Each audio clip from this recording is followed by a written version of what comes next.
உங்கள் முன்னால் உரையாற்ற வருகிறார் மாண்புமிகு தமிழ்நாடு முதலமைச்சர் அண்ணன் தளபதி சி ஜோசப் விஜய் அவர்கள்.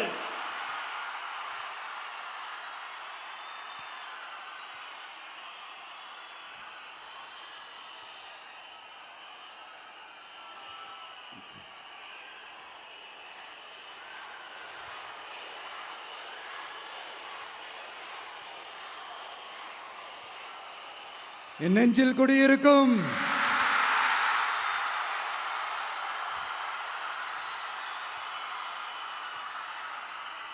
தமிழக மக்கள் உங்கள் அனைவருக்கும் என்னுடைய வணக்கமும் என்னுடைய நன்றிகளும். குறிப்பா திருச்சி கிழக்கு தொகுதி மக்கள் உங்கள் அனைவருக்கும் என்னுடைய ஸ்பெஷல் வணக்கமும் ஸ்பெஷல் நன்றிகளும். இதை நான் ஏன் இப்படி சொல்கிறேன்னா, என்னை இப்போ பெரம்பூர் தொகுதி எம்எல்ஏன்னு தான் சொல்லுவாங்க. பட் ஆனால் அது எலெக்ஷன் கமிஷனோட அந்த சட்ட விதிகளுக்கு மட்டும்தான் அப்படி. ஆனால் என்னை பொறுத்த வரைக்கும், தமிழ்நாட்டை பொறுத்த வரைக்கும், தமிழ்நாட்டுக்கு எப்படி திருச்சி ஒரு இதயம் மாதிரியோ, அந்த மாதிரி என்னோட இதயத்துக்கு திருச்சி கிழக்கு தொகுதி மக்களும் ரொம்ப ரொம்ப ரொம்ப க்ளோஸ் தான். அதுல எந்த மாற்றமும் கிடையாது. சரிங்களா?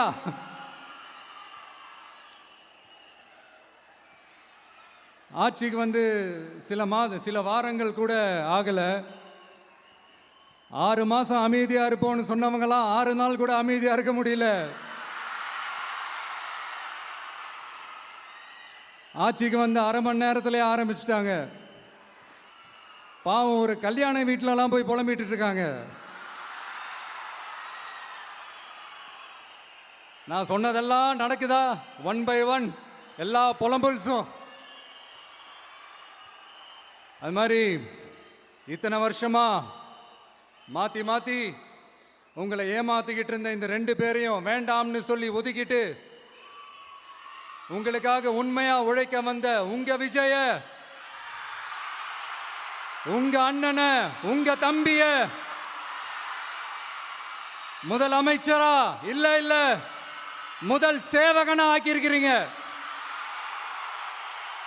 தலை வணங்கி ஒட்டுமொத்த தமிழக மக்களுக்கும் இந்த நேரத்தில் என்னுடைய நன்றியை தெரிவிச்சுக்கிறேன். இந்த நேரத்தில் எங்களுக்கு ஆதரவு தெரிவிச்ச அத்தனை இயக்கங்களுக்கும், அத்தனை இயக்கத்தின் தலைவர்களுக்கும் மீண்டும் என்னுடைய நன்றியை தெரிவிச்சுக்கிறேன்.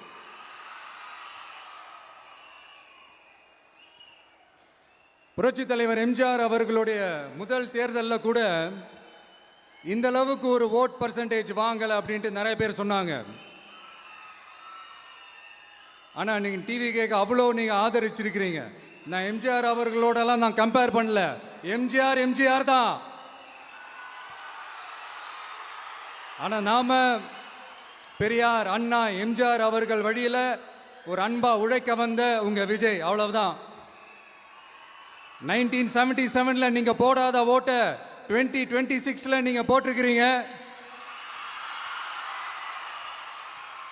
என்ன ஒண்ணு, இன்னும் கொஞ்சம் அதிகமா ஆதரிச்சிருந்தீங்கன்னா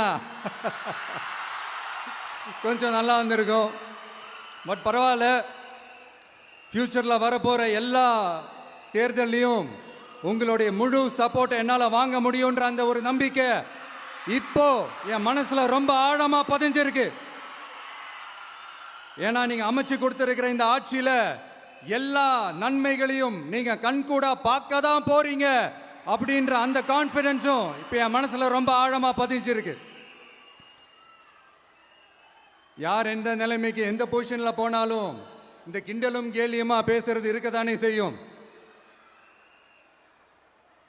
நம்மளை பத்தி, நம்ம அரசியலை பற்றி, நம்ம பேச்சை பற்றி இந்த கிண்டலும் கிள்ளையமா பேசிட்டு தானே இருப்பாங்க. அவங்க எல்லாருக்குமே என் சைட்லேருந்து ஒரே ஒரு ரிக்வெஸ்ட், தயவு செஞ்சு நிப்பாட்டிடாதீங்க. தயவு செஞ்சு கண்டினியூ பண்ணுங்க. நீங்க தான் என்னோட எனர்ஜி ஃபோர்ஸு. நீங்க பேசிக்கிட்டே இருங்க, பேசிக்கிட்டே இருங்க, பேசிக்கிட்டே இருங்க. நான் மக்களுக்கு தேவையான நல்லதை செஞ்சுக்கிட்டே இருக்கேன், செஞ்சுக்கிட்டே இருக்கேன், செஞ்சுக்கிட்டே இருப்பேன். அடுத்து இப்போ நம்ம புதுசாக அந்த சூட்லாம் போட்டு வரோம்ல, அதை பற்றி கூட நிறைய பேர், ஏன் நாமெல்லாம் கோட் சூட்லாம் போடக்கூடாதா? அதிகாரம் செய்கிறவங்களும் ஆதிக்க சக்திகளும் மட்டும்தான் கோட் சூட்லாம் போடணுமா என்ன? அப்பெல்லாம் எதுவுமே கிடையாது. நான் என்ன கலர் கலராவா போட்டு வரேன்? ரெண்டே கலர், நம்ம எல்லாரும் மனசு மாதிரியே பிளாக் அண்ட் ஒயிட். எல்லாத்திலும் பிளாக் அண்ட் ஒயிட்டா இந்த விஜய் இருப்பான் அப்படின்னு காட்டுறதுக்கு தான் அந்த கலர். அடுத்து அந்த பிளாக் கூட யாரை குறிக்கும் எதை குறிக்கும்ன்றது நான் சொல்லி தான் தெரியணும்னு அவசியம் இல்லை, அது உங்களுக்கே நல்லா தெரியும். எல்லாத்துக்கும் இப்படி வழக்கம் சொல்லிக்கிட்டு நசன் பேசுகிற டைப்பும் நம்ம கிடையாது. உங்களுக்கே தெரியும், அதிகபட்சமாக எல்லா மீட்டிங்கிலும் 20 நிமிஷம்குள்ளே தான் நான் பேசியிருக்கிறேன். அதனால் இப்போ மக்கள் என்கிட்ட என்ன சொல்கிறாங்க அப்படின்னா, இந்தாப்பா விஜய், நீ எங்களுக்காக உழைக்கிறதுக்காக வந்திருக்கிற, அந்த வேலையை மட்டும் பாரு, உன்னை பற்றி பேசுகிறவங்கள நாங்கள் பார்த்துக்கிறோம் அப்படின்னு சொல்லிட்டாங்க. சரி, ஆனது ஆச்சு. இப்போ என்ன, உனக்கு எதிரிகளே இல்லையா அப்படின்லாம் கேட்டால் அப்படிலாம் நான் சொல்ல மாட்டேன். அப்படிலாம் நான் நினைக்கவும் மாட்டேன், அப்படி நினைக்கவும் கூடாது. இப்பவும் சொல்கிறேன், அரசியல் ரீதியாக சொல்கிறேன், 2 பேருக்கு நடுவில் தான் போட்டியே.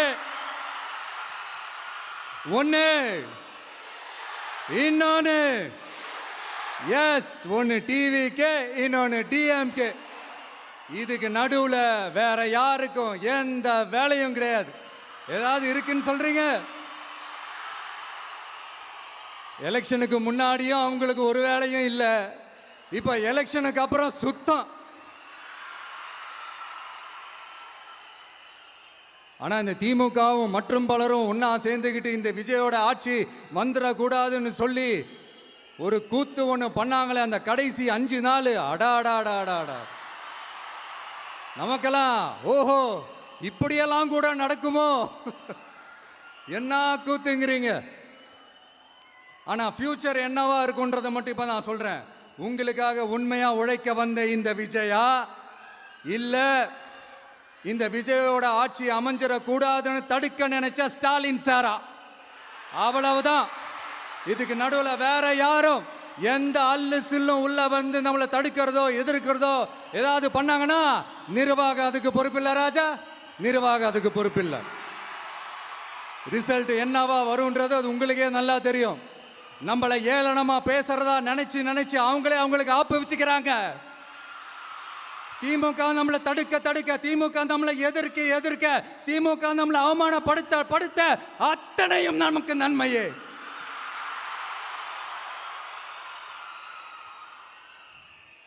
ஒன்று கவனிச்சிங்களா மக்களே, நம்ம ஆட்சிக்கு வந்ததுக்கு அப்புறம் ஒரு விஷயம் ஒன்று நடந்துகிட்டு இருக்கு. இது இந்த ஜென்சி தலைமுறையை அட்ராக்ட் பண்றதுக்காக இங்கிலீஷ் தமிழ் கலந்த அறிக்கை, அது சொல்ல வந்த நினைச்சிங்களா? அந்த காமெடி எல்லாம் கிடையாது. அடுத்து இந்த ரியாலிட்டியை மறந்துட்டு இந்த ரீல்ஸ் போடுறது, அது சொல்ல வந்தீங்களா? அந்த காமெடியும் கிடையாது. இது சீரியஸாக ஒரு விஷயம் நடந்துகிட்டு இருக்கு. முன்னெல்லாம் சட்டசபையில் யார் பேசுனா நமக்கு என்ன, யார் அடிச்சுக்கிட்டா நமக்கு என்னன்னு இருந்த கூட்டம்லாம் இப்போ சட்டசபையில் என்ன நடக்குது, என்ன பேசிக்கிறாங்கன்றது ரொம்ப உன்னிப்பாக கவனிக்கிறாங்க. கவனிச்சிங்களா? திமுக ஸ்டைல்லே சொல்லணும்னா ரீல்ஸ் போட்ட கூட்டம்லாம் இப்போ நியூஸ் பார்த்துக்கிட்டு இருக்கிறாங்க. அதில் நமக்கு சந்தோஷம் தான், பெருமை தான். நம்மளுடைய யங்ஸ்டர்ஸ், நம்ம பெண்கள் எல்லாம் அந்த அரசியல் என்னன்னு தெரிஞ்சுக்கணும், அந்த அரசியல் என்னன்னு புரிஞ்சுக்கணும்னு அப்படி ஒரு விழிப்புணர்வு ஏற்பட்டிருக்கு. அதில் எங்களுக்கு சந்தோஷம்தான். இதெல்லாம் யாரால நடந்திருக்கின்றது நான் சொல்லி தான் உங்களுக்கு தெரியணும்னு அவசியம் இல்லை, அது உங்களுக்கே நல்லா தெரியும். இப்படிப்பட்ட நம்ம தெய்வங்களை, இப்படிப்பட்ட நம்ம மக்களை தற்குறின்றது இன்னமும் சொல்லிக்கிட்டு இருக்கிறாங்க. நான் காஞ்சிபுரத்தில் சொன்னதை தான் இங்கே நான் திரும்பவும் ரிப்பீட் பண்ணுறேன். நீங்கள் தற்குறின்னு சொன்னீங்களே, அவங்க தான் உங்களோட அரசியல் வாழ்க்கையே ஒரு கேள்விக்குறி ஆக்கி இருக்கிறாங்க. கேள்விக்குறி ஆக்கிட்டாங்க, இன்னமும் ஆக்க போறாங்க. அன்னைக்கு நான் சொன்னப்போ சிரிச்சவங்களாம் இன்னைக்கு என்ன பண்ண போறாங்களோ. உண்மையை சொன்னாதான் அந்த கூட்டத்துக்கு கசக்குமே. உண்மையிலே நீங்க மக்கள் மனசை புரிஞ்சு வச்சிருந்தீங்கன்னா நீங்க இப்படி மக்களை தப்பாவே பேசியிருக்க மாட்டீங்க. அது என்ன, அப்புறம் அரசியல் புரிதல் இல்லாம மக்கள் நமக்கு ஓட்டு போட்டுட்டாங்களாம். இந்த கவர்ச்சியில மயங்கி மக்கள் நமக்கு ஓட்டு போட்டுட்டாங்களா? நான் என்ன, சரி விடுங்க.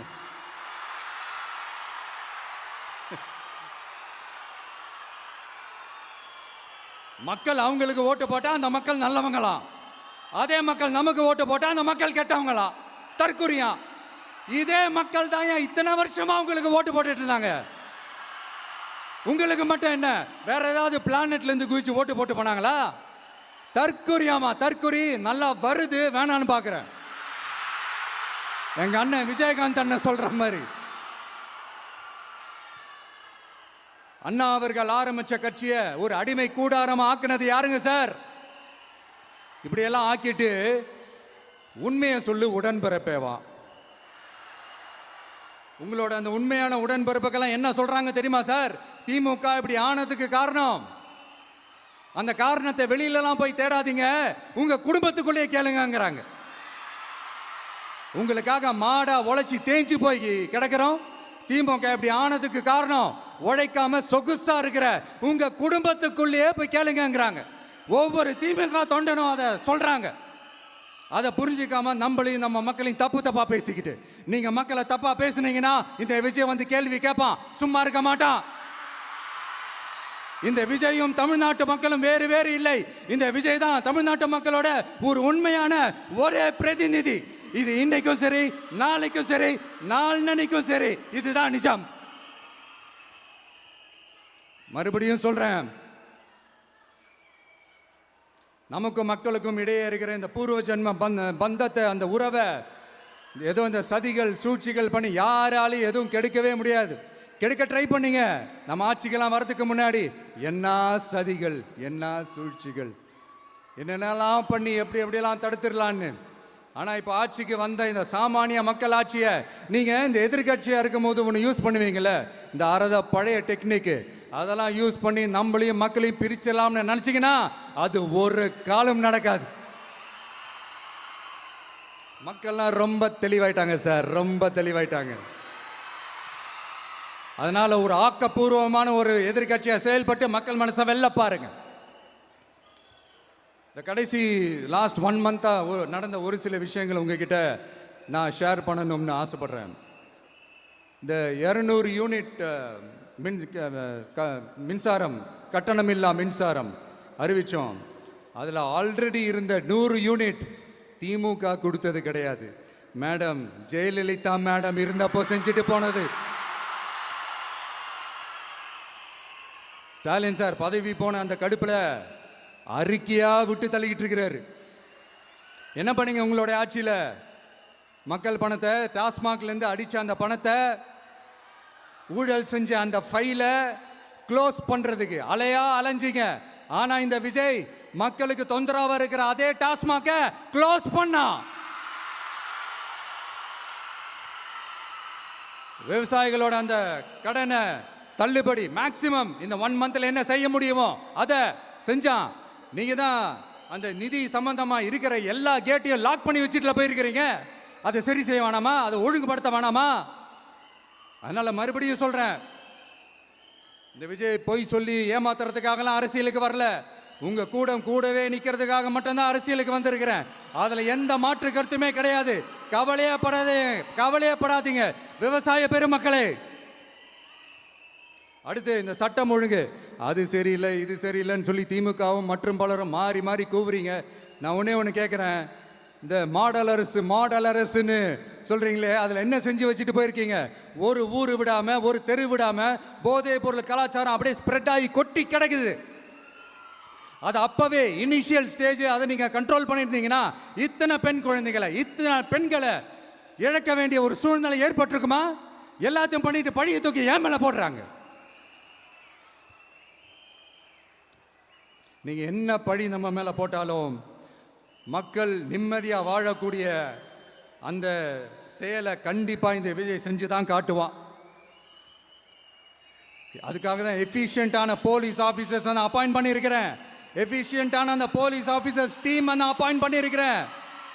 பெண்கள் பாதுகாப்பான அந்த சிங்கப்பெண் காவல் படை நெக்ஸ்ட் வீக் அதை இனாகரேட் பண்ண போறோம்.